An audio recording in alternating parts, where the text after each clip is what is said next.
Madame la Haut-Commissaire, pour nous avoir fait l'honneur de nous présenter une nouvelle vision d'avenir pour l'investissement dans les compétences. Le document d'orientation remis aux partenaires sociaux pour la négociation de la formation professionnelle soulignait 3 enjeux majeurs pour entrer dans l'économie de la connaissance. Investir massivement dans la formation et les compétences pour nous hisser collectivement au sommet de la chaîne de valeur mondiale, pour porter les évolutions et non les subir. Donner à chacun la liberté de choisir et la capacité de construire son parcours professionnel et protéger les plus vulnérables contre l'obsolescence rapide des compétences et vaincre ainsi enfin le chômage de masse. On le sait, l'apparition de cette notion de compétence recouvre une nouvelle manière de penser le travail, voire la société. Alors, pour permettre aux entreprises de recruter les compétences dont elles ont besoin, pour permettre aux citoyens de s'insérer ou de se maintenir dans le marché de l'emploi, pour répondre au plus près de la demande sociale et des besoins économiques, quels sont les nouveaux schémas qui se profilent? Quelles sont les attentes des citoyens? Pour tenter d'y répondre, nous avons fait appel à 4 experts. Frédéric Dabi, le DGA de l'IFOP, Georgette Bréard, vice-présidente de la région Bretagne, et Laure Coudrello, DG d'Erasmus+, et le député Jean Arthuis, ancien ministre et député européen, interviendra par vidéo. Alors, Frédéric Dabi, vous êtes directeur général adjoint de l'IFOP. Auparavant, vous dirigiez son pôle opinion et stratégie d'entreprise et vous avez réalisé ces 3 derniers mois plusieurs sondages, notamment pour Actalliance, pour l'Express, qui donnent une vision opérationnelle et prospective des mutations sociétales et des tendances des marchés. Est-ce que vous pourriez nous donner quelques chiffres clés sur la perception de la formation par les Français, sur les enjeux nationaux de la société de la connaissance? Merci beaucoup. Merci.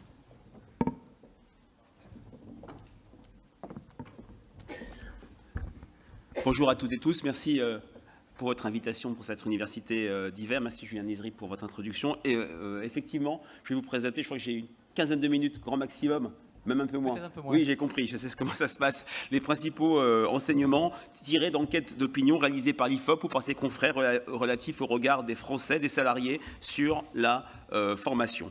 Il s'agissait à travers donc, toute une série de sondages, si ça marche. Ah. Est-ce qu'on peut... Ça y est, ça marche. Toute une série de sondages, de réfléchir sur le rapport des Français à la formation, quelle motivation à l'œuvre pour suivre une formation, quels sont les éventuels déclencheurs. Il s'agissait également de déterminer les parcours et trajectoires de suivi de formation, avec la notion centrale, on le verra, de suivi du salarié par son N+1, dans un contexte où la décision de se former procède d'une construction multipartite. Enfin, quelles intentions de suivre des formations à l'avenir dans le contexte plus général de l'installation et de l'utilisation du CPF. Donc je ferai rappel à toute une série d'enquêtes, notamment une enquête réalisée pour Actalliance par l'IFOP à l'automne dernier auprès d'un très large échantillon, 3149 personnes, au sein desquelles nous avons extrait des personnes qui ont suivi, 1500 personnes, qui ont suivi une formation au cours des 2 dernières années. Et d'abord, une partie introductive sur les motivations pour suivre une formation. Et là, un premier enseignement assez net. Quelles solutions préconisées par les Français en activité pour sécuriser leur avenir professionnel? Très clairement, la formation professionnelle, tout au long de sa vie, est massivement perçue comme l'élément pouvant aider à sécuriser son avenir professionnel. L'avenir professionnel, vous savez, auprès des salariés, auprès des Français, c'est toujours un élément relativement anxiogène et on voit comme la formation peut apparaître comme un élément de réassurance. À peine 1 personne sur 5 cite les diplômes de la formation initiale, c'est très peu dans le contexte hexagonal où demeure toujours une sacralisation du diplôme. Autre question qui s'inscrit dans la même logique, ce que les actifs seraient prêts à faire si leur emploi était menacé. On a proposé toute une série de solutions. 3 actions émergent nettement, mais de manière plus significative que les autres, émerge le fait, se détache l'idée de suivre une formation. À 82%, la formation est perçue comme un bouclier et comme, on le verra sur d'autres questions, un atout susceptible de renforcer son employabilité. La formation devance 2 éléments relevant de la mobilité professionnelle ou sectorielle, changer d'entreprise, changer de métier, qui devance également très nettement, alors on est autour de 80 à 75%, qui devance une logique qui s'inscrit plus dans une mobilité géographique, qui est plus citée en Île-de-France, plus citée dans les régions nord et est du pays, et puis Même si ça arrive en bas de tableau, c'est non négligeable dans une logique d'extrapolation. Créez votre propre entreprise, votre propre activité. On se souvient la phrase polémique il y a près de 40 ans de Raymond Barre, chômeur, créez votre entreprise. On n'est plus du tout dans ce contexte-là. Ça apparaît dans le champ des possibles. Maintenant, auprès des salariés qui ont déjà suivi une formation, au-delà de la prise de décision président au suivi d'une formation, quelles sont les motivations? Et vous le voyez, deux motivations se détachent nettement et recueillent une majorité de citations.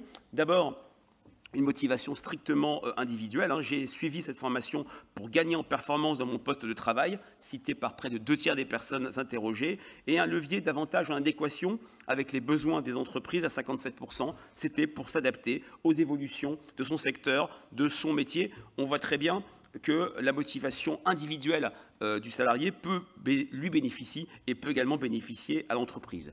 Ces deux motivations majeures devancent des motivations plus personnelles, avec un score non négligeable sur l'idée qu'une formation peut permettre d'accéder à une promotion ou à une nouvelle mission. On voit très bien que la formation peut jouer le rôle de levier en termes d'évolution de carrière, 17% seulement pour envisager une reconversion professionnelle. Alors dans une deuxième partie, on va plus regarder tout ce qui concerne les parcours, les trajectoires des salariés qui déclarent avoir suivi des formations. Et d'abord, un résultat qui peut être contre-intuitif par rapport à l'opinion commune, s'agissant de la dernière formation qui a été suivie, qui en a eu l'initiative. Et on voit très bien qu'un salarié interrogé sur deux, j'ai envie de dire seulement, déclare que cette formation suivie relevait de sa propre initiative, tandis qu'une part quasi équivalente estime avoir été que cette formation a été suscitée par son manager, son supérieur hiérarchique ou la direction des ressources humaines. On est quasiment sur un 50-50 avec des résultats qui masquent des différences. D'abord des différences, vous le voyez, générationnelles. Ce sont les plus jeunes qui ont le sentiment que leur formation était vraiment avait été décidée par eux-mêmes. C'est assez homogène s'agissant des autres générations, avec un retrait pour les salariés les plus âgés. Et puis il y a bien sûr un clivage selon la taille de l'entreprise. Le fait d'avoir choisi de soi-même de faire sa formation est plus importante chez les patrons de TPE ou dans les petites PME. En revanche, la demande des ressources humaines est plus forte dans les entreprises de plus de 500 salariés.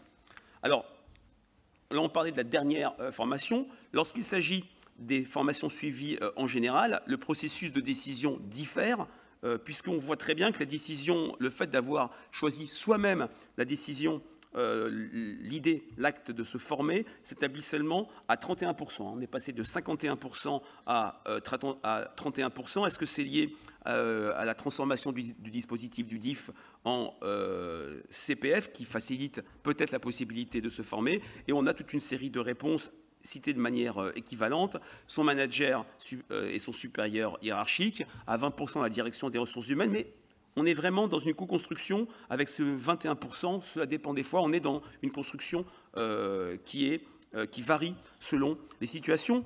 Cette différence entre ce 51% et ce 31% est effacée sur les clivages, puisqu'on a toujours les mêmes nuances selon la population. Ce sont les plus jeunes qui sont décidés par eux-mêmes, et on retrouve l'idée que la décision individuelle procède de manière plus fréquente chez les salariés de TPE, c'est quand même 94% du tissu entrepreneurial français par rapport aux grands groupes.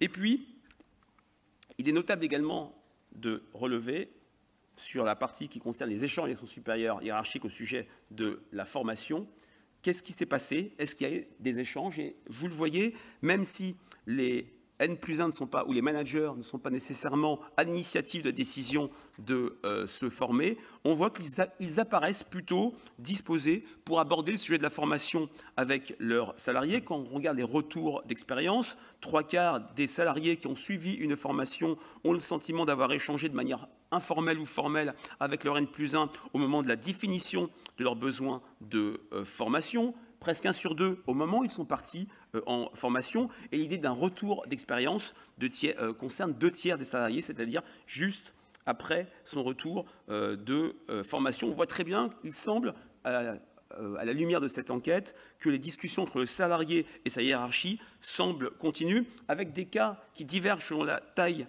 de l'entreprise. On a plus parlé dans les grandes entreprises, on a pu s'échanger au moment de la définition du besoin. En revanche, dans la TPE, dans les plus petites structures, on a parlé de manière plus continue.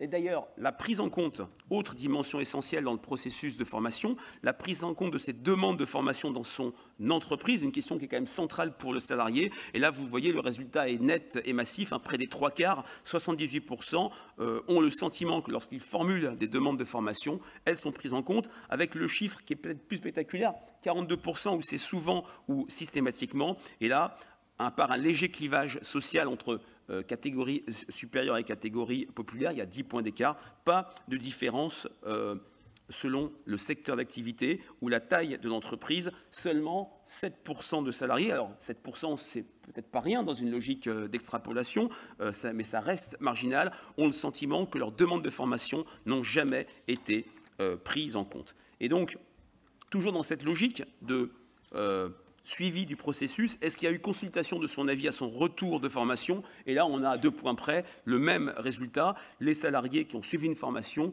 ont le sentiment d'avoir été consultés en aval sur la qualité de la formation suivie. Et là, de même, pas de différence particulière, un peu moins chez les personnes issues des catégories populaires. Enfin, pour conclure cette partie, toujours dans cette relation d'accompagnement des salariés avec leur hiérarchie, est-ce qu'on a solliciter son service ressources humaines en cas de projet personnel, je dis bien personnel, et on voit très bien que même si le projet relève de la sphère personnelle, une majorité des salariés concernés ont le sentiment d'avoir pu compter sur le soutien, l'écoute du service ressources humaines, avec une césure, vous la voyez, entre TPE et petites PME d'un côté, où ce n'a pas été souvent le cas, et grandes structures, où il y a eu un accompagnement plus large. On va venir maintenant, dans une troisième partie, au projet de suivi de formation à l'avenir. Est-ce qu'on a l'intention de suivre une formation dans les années, au cours des 12 prochains mois? Voilà, vous le voyez, c'est assez net, la majorité est claire. 61% des salariés interrogés ont l'intention de suivre une formation. Et ce qui est peut-être inquiétant, c'est qu'il n'y en a que 19% qui le disent certainement de manière catégorique. Et puis, le front du refus, si je puis dire, la part des salariés qui n'ont pas l'intention de le faire, 39%. C'est bien sûr minoritaire, mais on n'est pas dans une logique électorale, si je puis dire. Les 39% représentent beaucoup de monde dans cette logique d'extrapolation, avec une intention de suivre une formation qui décroît au fur et à mesure de l'avancée en âge. Et vous le voyez également, il y a une césure professionnelle. Et là, également, l'initiative de la formation, je vais passer plus vite, procède d'un choix personnel, d'une initiative de sa part à 54%, mais également, toujours dans cette construction multipartite, d'échanges avec son supérieur hiérarchique ou avec son manager pour un salarié sur 5. Pour finir cette courte présentation, les éléments concernant le compte personnel de formation, est-ce qu'il est connu? D'abord, je vous ai proposé une ancienne enquête de l'IFOP d'il y a plus de 2 ans sur le niveau de connaissance de la réforme de la formation professionnelle de 2014. Vous voyez, il y avait un niveau de connaissance extrêmement perfectible, avec une minorité de Français qui ne connaissaient pas, plutôt une majorité qui ne connaissait pas le nombre de formations dont ils disposaient, la communication faite par la direction de son entreprise, et puis c'était un point zéro, le fait que 85% avaient déposé un dossier, n'avaient pas plutôt déposé un dossier de formation dans le cadre du CPF. La situation à date a changé, même si cet indicateur est plutôt inquiétant, mais il n'est pas étonnant, car la formation reste un enjeu qui n'est pas autonome dans le discours qualitatif des Français, mais qui s'insère dans les logiques d'insertion, dans les logiques d'emploi. Mais lorsqu'on interroge les Français sur, et je dis bien les Français, sur leur niveau d'information au sujet de la formation professionnelle, on a une minorité qui se déclare bien informée, à peine 5% très bien informés. Et quand on regarde la structure de cette majorité de Français qui se disent mal informés, d'abord, ce qui frappe, c'est un écart de 10 points entre salariés du public mal informés à 51% et ceux du privé à 61%, qu'il y a un niveau d'information moins fort que la moyenne chez les salariés des très petites entreprises, 0 à 19 salariés, c'est-à-dire l'énorme majorité des entreprises françaises. Il y a un vrai enjeu, si je puis dire, en termes d'optimisation de ce degré d'information perfectible. Alors, le levier, c'est peut-être la notoriété du compte personnel de formation, connu par les Français à 75%, alors qu'il est entré en vigueur le 1er janvier 2015, avec une part de Français qui savent précisément de quoi il s'agit qui est important. Lorsqu'on s'intéresse là, là c'était des Français, là c'est plutôt l'ensemble des salariés qui ont suivi une formation. On a une réponse quasi plébiscitaire, 92% savent qu'ils ont un compte personnel de formation, même si un petit tiers ne sait pas précisément de quoi il s'agit. Et s'agissant de l'expérience d'utilisation de ce compte personnel de formation, un quart seulement des salariés ayant suivi une formation l'ont utilisé. C'est un premier résultat, avec plutôt une césure générationnelle. Plus on est âgé, notamment de 61 ans et plus, et plus on a utilisé son compte personnel de formation.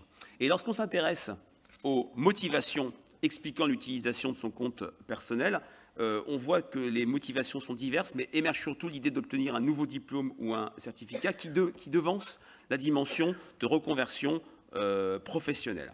Enfin, en guise de conclusion, quelles attentes ont les Français vis-à-vis de la formation, ou plus précisément vis-à-vis de la prochaine réforme, ça a été évoqué tout à l'heure, de la formation professionnelle. Ce qui frappe, avant même de rentrer dans le détail des réponses, c'est que les réponses sont extrêmement éclatées, signe en filigrane de la faible connaissance ou maîtrise d'une partie de l'opinion sur les tenants et les aboutissants de cette réforme. Il y a très peu de choses qui se détachent. Franchement, une personne sur 5 cite pouvoir se former pendant son temps de travail, ou un système qui prendra en compte toutes les situations professionnelles. La haut-commissaire parlait des situations précaires. L'attente de simplification est également citée, avec aussi l'idée de pouvoir choisir soi-même sa formation et son organisme, même si c'est nuancé par tout ce que l'on vient de se dire lors de cette présentation, c'est-à-dire que la décision de se former, c'est ce que montrait notre étude Acte-Alliance, procède le plus souvent d'une co-construction. Je vous remercie. Merci beaucoup. C'était vraiment un exercice pas facile pour concentrer tout ça en un quart d'heure, donc merci beaucoup vraiment. Laure Coudrello, vous êtes directrice de l'agence Erasmus+ France. Vous étiez auparavant conseillère éducation jeunesse sport à la représentation permanente. Un sommet européen de l'éducation s'est déroulé la semaine dernière à Bruxelles pour faire émerger un espace européen de l'éducation qui garantirait l'adaptation des compétences des élèves aux besoins actuels. La Commission a par ailleurs adopté une nouvelle stratégie globale en matière de compétences pour l'Europe, le Skills Agenda, pour favoriser l'employabilité, la compétitivité et la croissance en Europe. Est-ce que vous pourriez nous en dire plus ? Comment décrire les enjeux de la société des compétences en France et en Europe ? Bonsoir. Alors moi, ce que je voudrais vous dire, c'est que pour une fois, on est dans un timing tout à fait parfait entre la France et l'Europe. C'est pas si souvent que ça nous arrive. Et toute la stratégie européenne sur les compétences qui a été mise en place à partir de 2016, avec évidemment des choses qu'on connaît bien, qui sont un cadre européen de certification, un travail sur les compétences fondamentales, de la reconnaissance autour de ce que sont les outils de transparence européens, style Europass. Tout ça est en écho complet avec ce qui se met en place en France aujourd'hui. Donc ça, c'est nouveau et c'est extrêmement bénéfique. L'importance aussi, c'est que l'Europe est arrivée de façon plus évidente dans nos réflexions nationales et que l'éducation et la formation sont aujourd'hui portées dans l'agenda européen au plus haut niveau. Et donc ça, c'est quelque chose qui est aussi très neuf. Qu'un Conseil européen comme au mois de décembre, le 14 décembre, puisse consacrer autant de temps à l'éducation, à la formation, aux compétences, c'est quelque chose de vraiment extrêmement nouveau et d'extrêmement mobilisateur. Alors, vous avez entendu comme moi tout le déroulé de cet après-midi. De l'Europe, on n'a pas parlé du tout, ou presque pas. Et je continue de penser que dans la façon dont l'Europe a construit des réseaux, dans la façon dont sont organisées aujourd'hui la reconnaissance des compétences, notamment pour l'enseignement supérieur, il y a à puiser, et c'est tout ce qu'on est en train de construire en ce moment, pour la formation professionnelle. Et ça, c'est quelque chose qui est absolument neuf. Et tout ce que vous avez mentionné va évidemment dans ce sens. On a aujourd'hui en France et en Europe des réseaux de formateurs, les formateurs qui s'occupent de la formation des adultes notamment. Vous les verrez, on a un petit stand avec tous nos partenaires européens de ce qu'on appelle la plateforme EPAL, qui rassemble tous les formateurs des adultes sur l'Europe, et ils pourront vous montrer ce qui se fait chez eux, parce que je continue de penser que c'est bien d'être certain que tout ce que nous faisons est enchanteur et qu'il y a vraiment à faire, mais on peut aussi regarder et comparer avec ce que font les autres. Et ça, c'est un élément, à mon avis, extrêmement riche quand on monte des expérimentations, européennes. Dans le cadre du programme Erasmus+, par exemple, on se rend compte qu'on ne regarde pas les choses de la même façon et que la richesse et l'innovation viennent des gens qui participent à ces projets et du regard qu'ils portent sur leur domaine.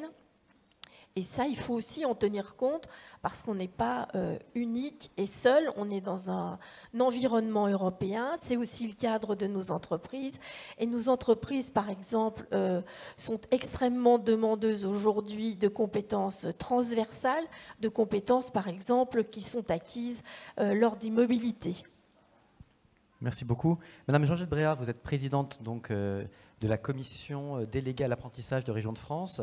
Les régions détiennent des compétences en matière de développement économique, en matière de formation professionnelle des demandeurs d'emploi et doivent identifier pour cela les besoins en compétences attendus par les entreprises en croisant d'une part les attentes sectorielles, les attentes territoriales et puis les attentes tout simplement des citoyens. Quels sont les enjeux pour vous à ce titre de la société des compétences de demain pour les régions ? Les enjeux, c'est d'abord de répondre, bien évidemment, aux besoins de développement de nos territoires, de nos régions, en répondant aux attentes des entreprises qui font la vie économique de nos régions. C'est aussi, bien sûr, c'est donc un enjeu de développement économique. Alain Rousset, tout à l'heure, dans son discours de bienvenue, d'introduction, a développé ça avec de nombreux exemples. Je crois qu'Estelle Sauva, tout à l'heure, dans son intervention, l'a fait également. Tous, vice-présidents, vice-présidentes des conseils régionaux présents ici, nous avons la volonté, bien évidemment, de participer à ce continuum de compétences que vous venez de décrire, à la fois l'orientation, la formation, l'emploi, bien évidemment, le développement économique. C'est notre volonté de pouvoir participer à tout cela. Je donnerai l'exemple de la région Bretagne. Quand nous avons travaillé à la mise en place de notre compétence sur le développement économique, nous avons rencontré les intercos de notre région et toutes nous ont dit: nous voulons bien évidemment favoriser le développement économique, mais le développement économique sans emploi, ça n'a pas de sens. Donc nous voulons travailler avec vous sur le développement de l'emploi et sur l'emploi, bien évidemment, nécessite de répondre aux attentes des entreprises sur les besoins en compétences. Et répondre aux besoins en compétences, c'est aussi mettre en place des formations qui peuvent répondre à tout cela. Donc on voit bien la chaîne de valeur, comme nous disons depuis quelques mois, entre l'orientation, entre l'emploi, entre la formation et le développement économique. Ça, c'est un pilier fort de notre démonstration. J'ajouterais aussi que tous, nous avons des valeurs, bien évidemment, et dans nos valeurs, il y a aussi le développement personnel de tout citoyen, parce que dans une collectivité, prendre en compte les attentes des citoyens, répondre à ces attentes, c'est aussi forcément mettre en place le mieux vivre ensemble. Je crois fortement à cela. Et puis, je crois aussi que la formation répond, mettre en place une société de compétences, cela répond aussi à un enjeu de développement social. Un enjeu de développement social parce qu'on sait tous que pouvoir sortir du chômage long, comme on l'a dit tout à l'heure, c'est aussi permettre aux personnes, c'est consolider le tissu social. Et puis moi j'ajoute toujours à cela qu'il y a un enjeu également aussi démocratique. On a eu un certain nombre d'épisodes électoraux récemment et un certain nombre d'études démontrent que dans les régions où l'ascenseur social est vivant, où il est dynamique, eh bien nous avons une prise de conscience d'un certain nombre de votes bien plus positifs que dans d'autres territoires. Donc j'insiste là-dessus aussi parce que en tant que politique, nous avons également la volonté de faire respecter cet enjeu démocratique dans nos régions. J'avais envie de commenter très brièvement, parce qu'on est passé très vite sur la présentation des sondages, et donc quand même, c'est un peu dommage. Moi, ce que je retiens, c'est que la formation est vécue comme un passage, une expérience positive, puisque les 2/3, ou quasiment les 2/3, en tout cas plus de 50% des personnes ont envie de refaire une formation. Et on sait aussi que dans les personnes qui ont été interrogées, ce sont des salariés, hein, si j'ai bien compris, et donc pas des demandeurs d'emploi, mais dans l'échantillon, il y a sûrement des personnes qui ont un certain âge, enfin qui ont déjà une carrière bien avancée, qui peut-être ne se projettent pas quelques années avant la retraite dans un retour en formation. Donc je trouve que c'est plutôt positif. J'ai pas entendu de réponse à des questions sur la plus-value de la formation. Qu'est-ce que ça apporte aux salariés? Est-ce que dans votre carrière, est-ce que dans votre parcours professionnel, ça a été positif? Je pense que c'est un élément qui n'a peut-être pas été présenté, mais que peut-être dans l'étude, j'en sais rien, mais qui aurait pu être étudié, parce que pour nous, décideurs, et aussi pour les partenaires sociaux qui sont en responsabilité de la formation des salariés, ce sont des indices, des indicateurs qui sont importants. Je vais peut-être être un peu longue, je suis désolée, mais ce qui m'intéresse aussi, c'est sur l'information. J'ai remarqué aussi que dans les vecteurs d'information, les partenaires sociaux ne sont pas identifiés comme des personnes relais de l'information. Et je pense que ça, je ne vois pas bien les partenaires sociaux, là, parce qu'ils sont en partie, les nationaux là, sont cachés derrière l'écran, mais je m'adresse à eux. Je pense qu'on a aussi, nous, régions et avec les partenaires sociaux, peut-être à lancer un travail sur ce sujet-là, parce que c'est fondamental. Et je rappelle que le CREFOP doit se saisir aussi, non pas seulement des politiques, des problématiques de formation des demandeurs d'emploi, mais aussi des problématiques de formation des salariés, parce que Estelle Sauva parle souvent d'obsolescence des compétences ou d'absence de compétences, mais l'obsolescence des compétences des demandeurs d'emploi, elle est due aussi peut-être au manque de formation durant le parcours professionnel que ces personnes ont pu rencontrer. Et puis, on voit bien hein, que, bon, je pense que là, la question a été posée il y a quelques années au moment de la mise en place du CPF, mais enfin, c'est quand même pas très vieux, mais on voit bien que nous avons, nous, un travail à effectuer sur l'information sur le CPF, sur le conseil en évolution professionnelle, sur la mise en œuvre de la loi. Et ça me permet de rebondir sur le plan d'investissement des compétences, parce que nous allons avoir un enjeu massif dans le déploiement du plan d'investissement compétences sur nos régions. C'est bien de cibler les publics qui en ont le plus besoin, et donc de travailler sur l'information, de travailler sur l'accompagnement. Ça me semble fondamental. Je ne sais pas si j'ai répondu à votre question, mais j'avais vraiment envie de dire ça. Et vous avez parlé d'ouverture démocratique. Vous avez parlé d'ouverture démocratique, elle passe aussi par la mobilité et par la connaissance de l'autre. Et M. Arthuis, ancien ministre député européen, président de la commission du budget, a été missionné par Mme Pénicaud pour une mission pour développer l'Erasmus de l'apprentissage. lever les obstacles à une mobilité européenne. Et il a remis son rapport le 19 janvier et il va nous présenter à travers une vidéo qu'il a tournée pour nous le plan et ses préconisations. Nous écoutons Jean Arthuis. Bonjour à tous, j'aurais bien aimé être avec vous aujourd'hui à Biarritz pour la 15e université d'hiver de la formation professionnelle, mais l'agenda du Parlement européen me retient à Bruxelles. Le thème, c'est la formation professionnelle et l'apprentissage qui sont au cœur d'une grande réforme que le gouvernement s'apprête à mettre sur la table du Parlement dans les semaines qui viennent.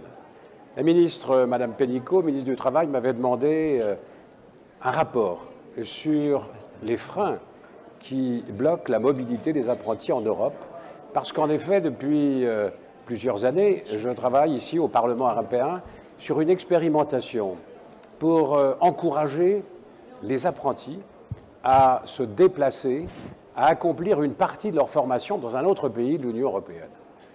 C'est stupéfiant. Les étudiants sont nombreux à bénéficier de mobilité et c'est une valeur ajoutée considérable pour chacun d'entre eux. Les apprentis n'en bénéficient pas. Il y a quelques apprentis qui partent, mais ils partent pour 2 semaines, 3 semaines, pas au-delà. Il n'y a pas d'apprentis qui bénéficient d'une mobilité longue dans le cadre de leur formation professionnelle. Alors nous avons mené une expérimentation pour voir quels étaient les freins et nous avons rapidement identifié ces freins. C'est la volonté du gouvernement français. Emmanuel Macron avait inscrit dans son projet présidentiel l'Erasmus des apprentis. Il y a eu un conseil franco-allemand le 13 juillet qui s'est donné comme priorité la mobilité des apprentis en Europe. Et au lendemain, Mme Pénicaud m'a confié cette mission. J'avoue que cette mission était la bienvenue parce que l'expérimentation était en souffrance, les freins étaient là. Alors j'ai beaucoup consulté, nous avons engagé une très large concertation avec les partenaires sociaux, avec tous les acteurs de la filière, et finalement j'ai déposé mon rapport il y a 2 semaines. Première mesure, suspendre certaines des clauses du contrat de travail, car le contrat d'apprentissage est double, c'est un contrat de travail et un contrat de formation professionnelle.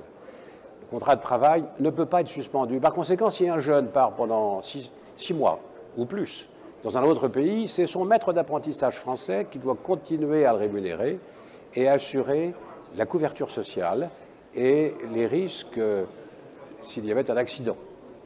Donc j'ai préconisé de lever ces dispositions pendant la durée de la mobilité. Et je me réjouis que le Sénat, dès la semaine passée, ait voté cette disposition.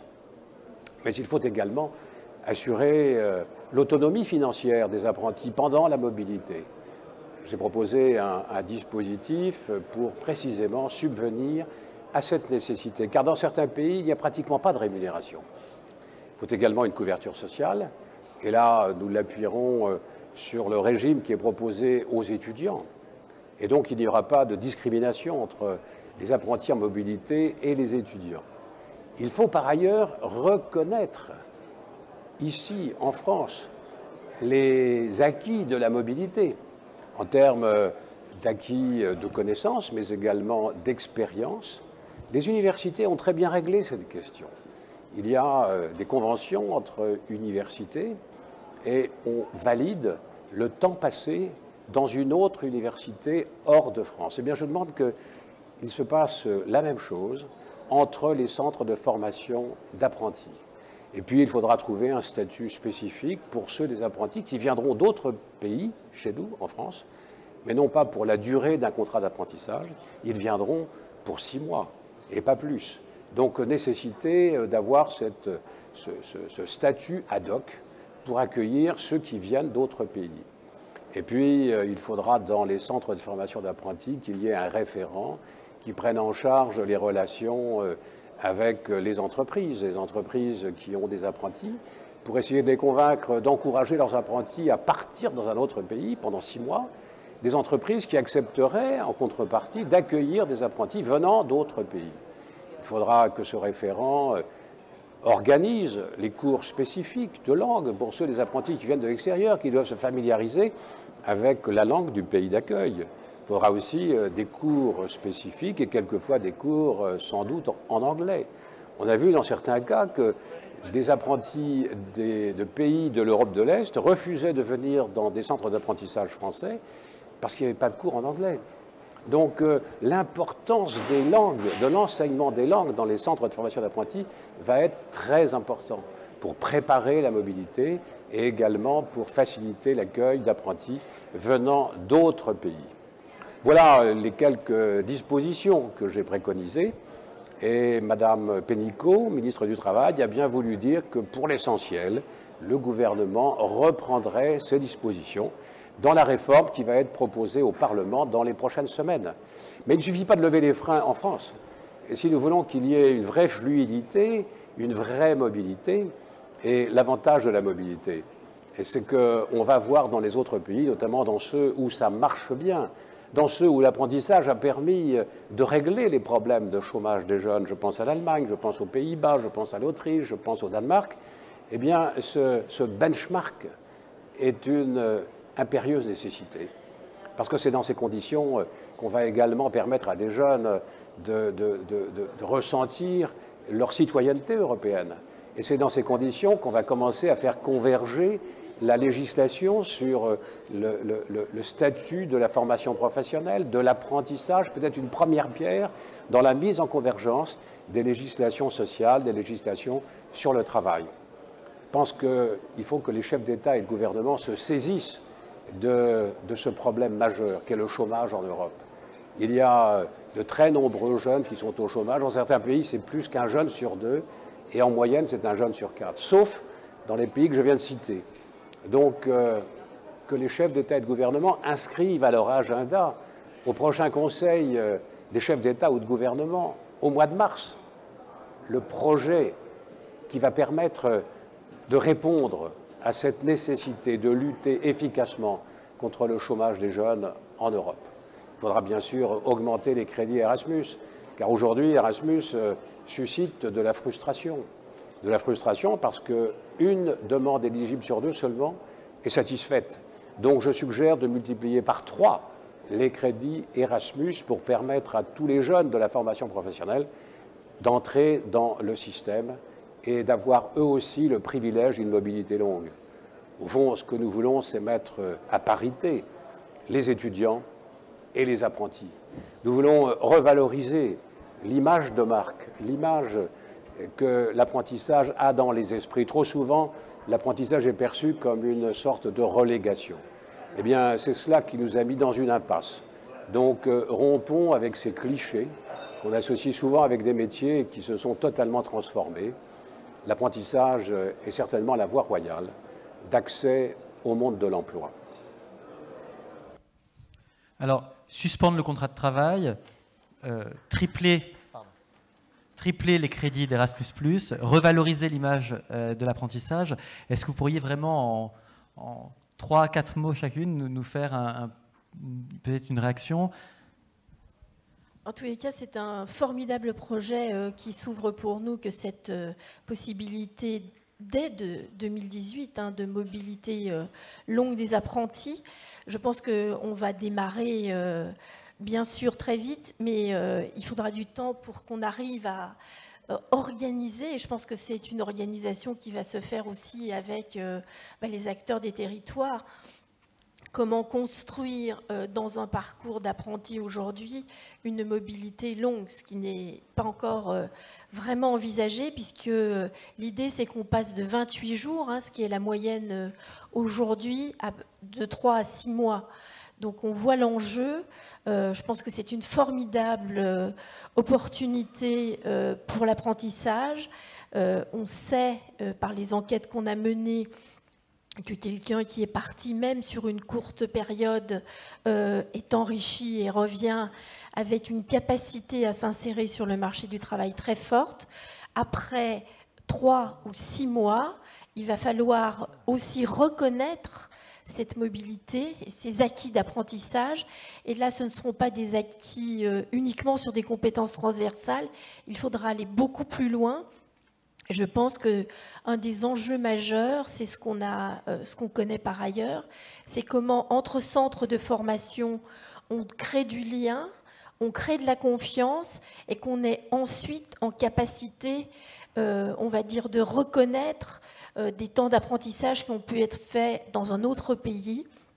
Et ça, c'est un véritable enjeu pour les années qui viennent. Mme Réard, vous qui êtes membre Très du réseau rapidement, parce Earlhall. que je sais que le temps est compté. La mobilité courte, effectivement, est développée. Elle existe.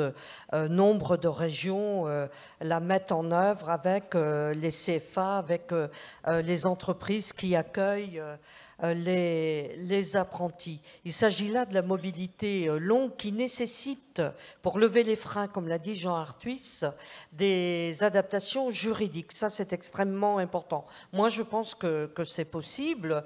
Deuxième point, il faut tenir compte aussi des différences entre les pays d'Europe. Il y a des pays d'Europe qui connaissent la formation en alternance, la formation duale, comme on l'appelle, mais il y a des pays d'Europe qui ne la connaissent pas du tout. Je pense à l'Espagne, par exemple, qui n'a pas développé ces modalités de formation.